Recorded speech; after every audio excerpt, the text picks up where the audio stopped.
we did one thing that kind of was, we pushed it too far.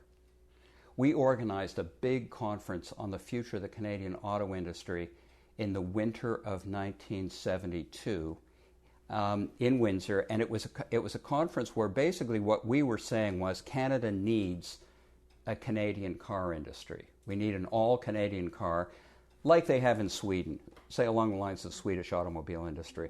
And if we stay under the control of, say, the big three in North America, over the long run, it's not going to be good for us. We're not going to have the good jobs. We're not going to get the technology that we can develop ourselves. We have to create our own industry. And we have a market that's as big as plenty of European countries do.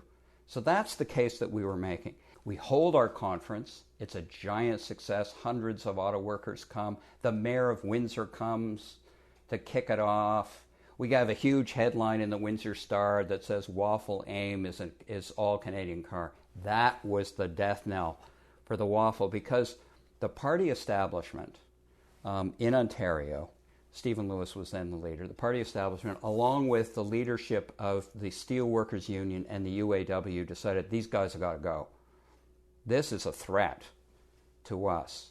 And they could no longer say they're not just a bunch of students. They're now actually beginning to affect the labor base of the party. They're beginning to pull in people from that base. And so what happens is that in the spring of 1972, there's a provincial council meeting that's held, and Stephen Lewis gets up and makes a big speech in which he says the Waffle is a party within a party.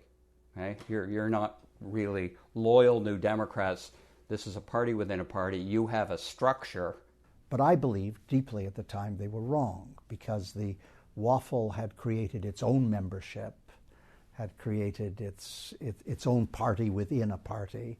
It was making pronouncements and statements independent of the New Democratic Party, as though they were simply a self-centered group that had its own name and activists and membership cards and everything else. It was intolerable. It was tearing the party apart.